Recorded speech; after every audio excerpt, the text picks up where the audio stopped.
આજ રોજ કમિશનર સાહેબની સૂચના અને સેક્ટર 2 સાહેબના માર્ગદર્શન હેઠળ આજે જે પાસામાં ગયેલા હોય 2021, 22 અને 23 અને 24ના 4 વર્ષના અને છૂટી ગયા હોય તેવા કુલ ઝોન 6ના 53 જે આરોપીઓ હતા એમને બોલાવવામાં આવ્યા હતા.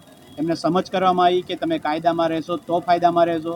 બીજું, એમની પર પોલીસની નજર છે એ પણ એમને કહેવામાં આવ્યું અને એ પણ સૂચના આપી કે ફરી વખત આવું કરશો તો તમે બહુ લાંબા સમય સુધી જેલમાં રહેશો.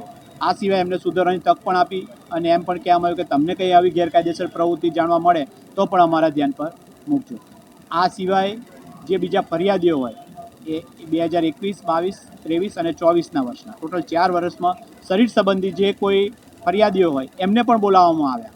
એવા ટોટલ 81 ફરિયાદીઓ અહીં આગળ હાજર રહ્યા હતા ઝોન 6ના હતા 6 પોલીસ સ્ટેશનના. અને એમને સમજ કરવામાં આવી કે ભાઈ તમને કોઈ આરોપીઓ તરફથી હેરાનગતિ હોય, બીજી કોઈ તકલીફ હોય, ફરી કોઈ ધમકી આપતો તરત અમારા ધ્યાન પર દોરો.